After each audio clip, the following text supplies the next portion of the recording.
Joining us now, former Republican governor of Maryland, Larry Hogan.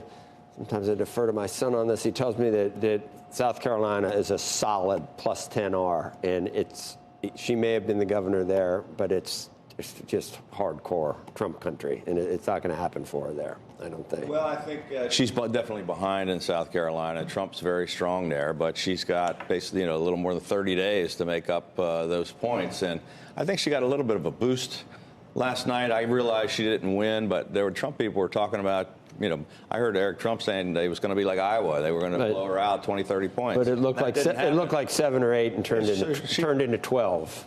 So it wasn't a great night, but she's, for a year and a half, people have been saying we want to get into second place in case Trump stumbles. She cleared out 10 other guys. Yeah. She said, cleared out the fellas. She's the last person standing. I get it. She's down, but I thought she gave a good speech last night. I like the fire in the belly and still taking it to them. What do you got to lose? We had a lot of people come out and vote. Huge turnout among Republicans and independents. That's probably good for democracy. But that's the bigger issue. That's kind of unique to New Hampshire. You don't have that in South Carolina and many of the other states where you're not going to have the moderates or the independents who wind up voting. You've got to be registered as a Republican, and Donald Trump definitely carries more weight there. Yeah, he's very strong right now. But look, she was a very popular governor and got elected there twice. I get it. People are all in for Trump, but any number of things can happen in the next 30 days. And then they go, we still like Nikki. She appointed Tim Scott, who was standing next to Trump. Yeah, well, that and the governor, Henry McMaster, and what about you? Lindsay, they're all standing next to Trump. Wait a second, you just said before any number of things could happen. Yeah, that's kind of what the Wall Street Journal points out today as well. The idea of a conviction. Is that what people who are still supporting her are kind of hanging their hats on? There's so much turmoil out there, and 90-some counts and all these different cases, and he continues to say kind of crazy things. So I saw one poll that said he would drop 18 points if he was convicted among Republican voters. So that gets it. Although you got,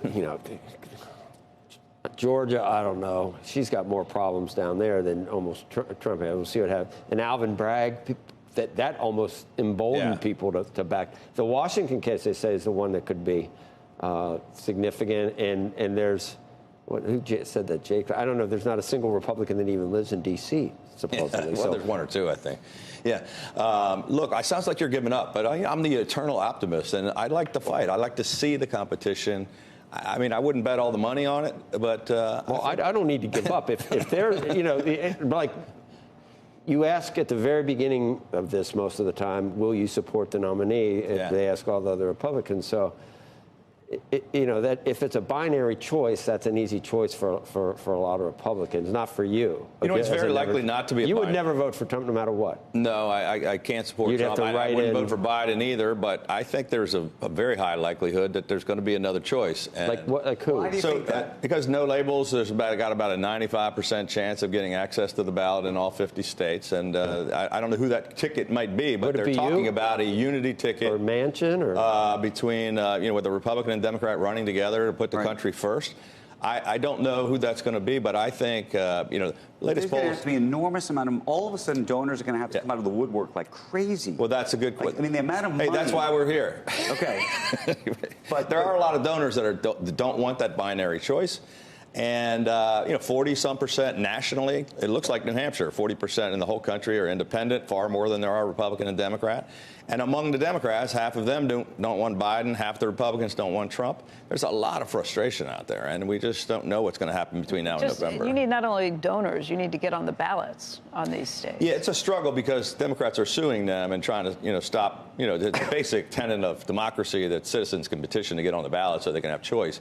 They're going to get, I think, access to the ballot, which hasn't been done before by a Is they you, Larry? Because you stepped No, it's down not from me. the I haven't made any commitment at all, but I've been involved in that group. But you stepped down from the leadership position there. I was an honorary chairman of the group. I believe in what they're doing, trying to bring about, common sense and common ground and finding bipartisan solving problems instead of just making noise.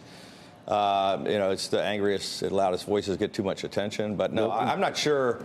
I'm not sure where that goes, but I think it's probably healthy rather than unhealthy for them to have the ability to do it. We thought initially, a year ago, that the Democrats were geniuses because they were going to make sure Trump was the nominee, and he's the person that Biden thinks is the easy. Suddenly, I think in recent months, that narrative has started worrying Democrats because they're starting to think, he might win. And we were in Davos where most business leaders thought Trump was going to be the next There's no question that's president. a change in the narrative, and the Biden people were overconfident. They were pushing for Trump. I mean, you hear because he's been off them Twitter. spinning about it's all over, Trump is the guy. Right. But Biden continues to weaken.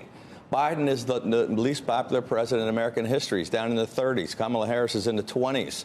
And they're starting to message against her. So it's the two least popular presidents in modern history. Crazy rumors. But Biden has dropped. That also hurt Nikki Haley. Her main issue was she's beaten Biden by 17. Trump can't win. And now everybody's like, looks like Trump can win. Gossip column, Cindy, Michelle Obama, Gavin Newsom. He steps down after right before the convention or something. These sort of rumors. It's certainly possible. They do have the ability to do that. No one can get in now because of filing deadlines. But the convention in July or August. For Republicans are in July, Democrats are in August. He could say, look, for the good of the country, I'm turning it over to the next generation of leaders. He said he was going to be a transitional president. Nobody thought he was going to stay there for 8 years at his age. They'd both be lame ducks.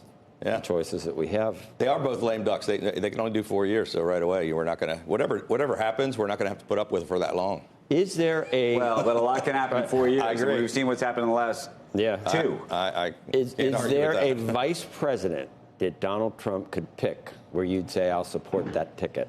I think I think the smart move for Donald Trump. I'm not interested. I don't think he's going to call. But, he might not. I thought the smart move, which I didn't think he would do, but if I were Trump, he should have picked Nikki Haley, who's got tremendous support and brings in the kind of Republican wing of the Republican Party. No, he's going to. Trump demands ultimate, complete loyalty and fealty. He's going to find somebody like, I think, Elise Stefanik or Sarah Huckabee Sanders or Kristi Noem or somebody that's going to do whatever he says.